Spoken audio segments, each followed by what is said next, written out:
Hi everybody.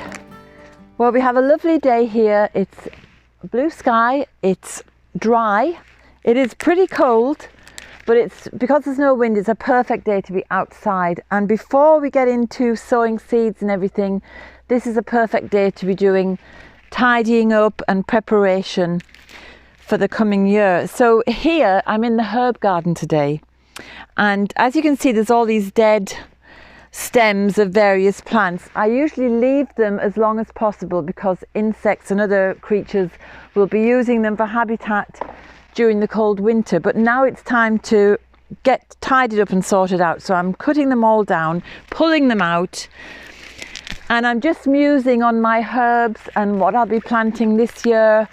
And as usual for me, I'm thinking about the past and how our ancestors used plants for healing.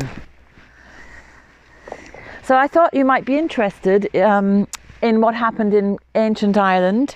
And apart from the plants, because of the world view of the Celts, which was that everything was imbued with spirit, whether it was animate or inanimate, everything had a spirit. So the dogs have a spirit, the trees have spirits, the stones and the rocks, everything, water, you name it, anything you can see is imbued with spirit. And because of that belief, there was a supernatural tendency also that we could easily move into other realms and into other worlds.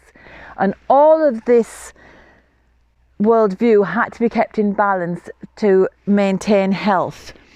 So if somebody was mean or cruel or behaved badly, it would mean they were out of balance, and that would have a knock-on effect and create imbalance in the society.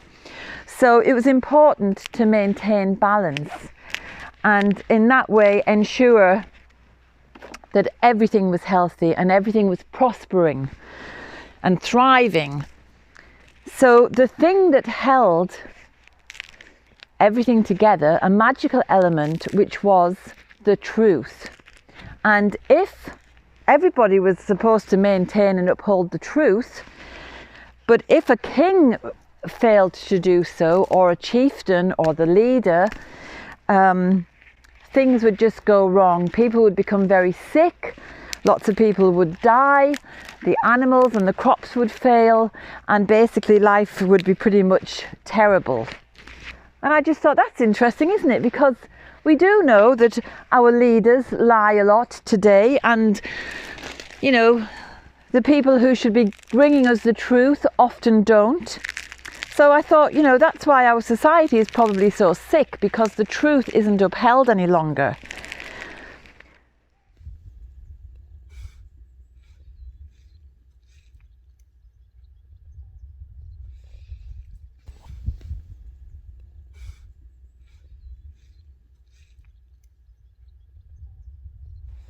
So apart from the truth, there were other modalities of healing. There were other things that the healers would have used from the natural world. So they would have used water.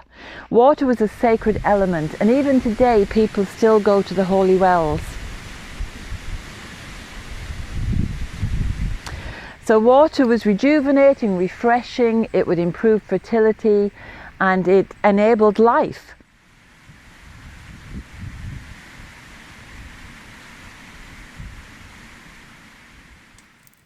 And then apart from that, there was fire. So hence, as we move around the wheel of the year, we have all the fire festivals, and these would have been opportunities for the smoke to come and protect people. They would go through the smoke, they would jump over the bonfires, and they would run their cattle between fires, and that would hopefully kill off any ticks and pests that the cattle were carrying. And of course, herbs would be burned to create a sacred smoke. And then there was music or sound, because they believed that in treating a person holistically, you had to look at every level of the person. So on an emotional level, music can release emotions and cause the person to unburden themselves on an emotional level, and that would aid them to restore their health and their balance. So music and sound were really important. And then the Celts also used stones. So the stones could be used in divination. So you might toss a couple of stones and one would, and ask the divine whether the person would get well or not get well. And also people would carry little touchstones that would mean something to them, and which when they held them and touched them, the stone would imbue them with some healing energy.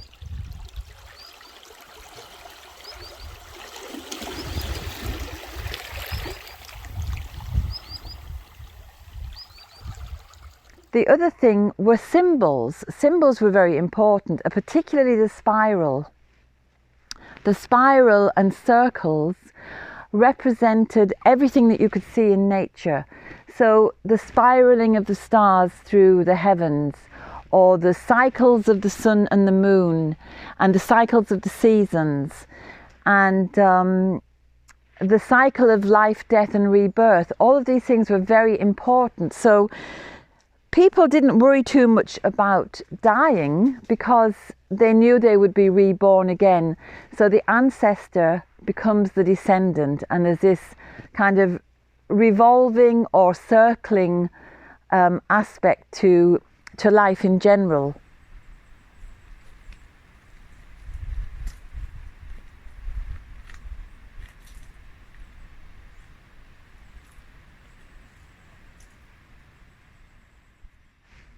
And then we have our wonderful plant allies, the medicinal plants, who would also help a person to be nudged back into balance and therefore become well again. So they knew that the plants had medicinal qualities if the plant decided to offer them. So plants weren't just picked and harvested and used, they were approached with reverence, and they were praised for their beauty and for their medicinal qualities. And then the healer would tell the plant, so and so is sick, I would like to use a part of you to make them well again. And then they would leave a gift and they would use the plant to help the person. So it's a lovely way to be engaging with plants and with nature, with the trees, in a state of reciprocity and reverence, rather than treating these natural beings as commodities. And I've talked about this before, but I'm just talking about it now in this context of a holistic type of healing, using all these natural aids that the earth provides us with. And I just think it's a lovely way to engage, and bringing that magical element of truth into everything that you do. And so then, of course, they also believed that the word had power. The spoken word has power because it can manifest things. So when they had their plants ready to offer to the sick person, they would put healing energy into that medicine with the words, whatever words they choose. You could choose to use, like just please help so-and-so, or may your healing power be activated, whatever it is that you might use in your in setting an intention or an affirmation that the plant would be beneficial.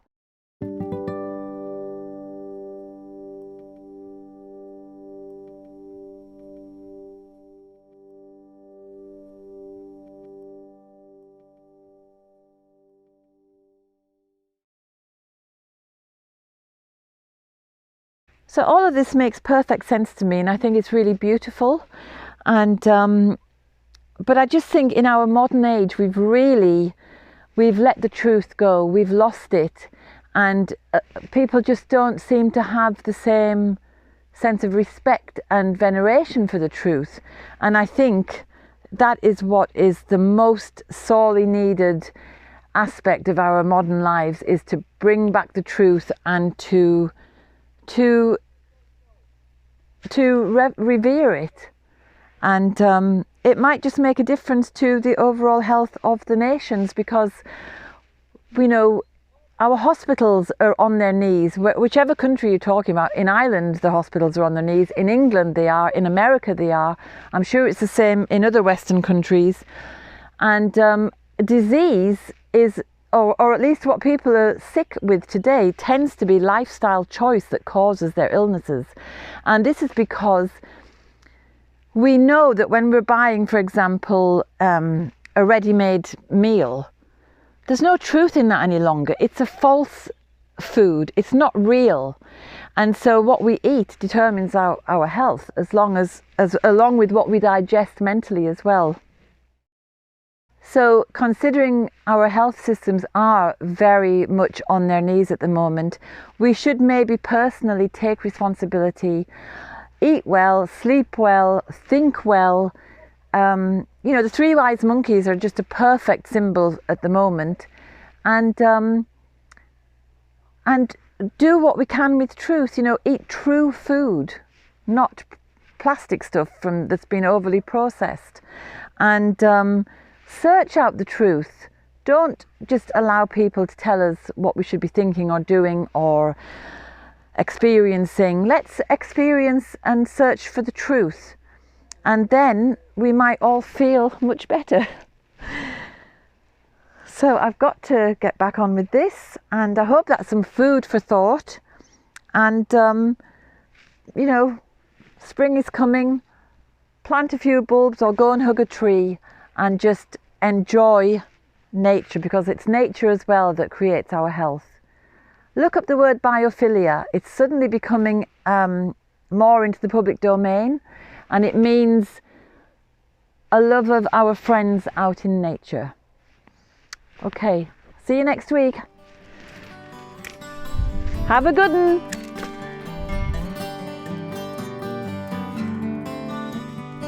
I hope you enjoyed today's film. If you did, subscribe and hit the bell for notifications.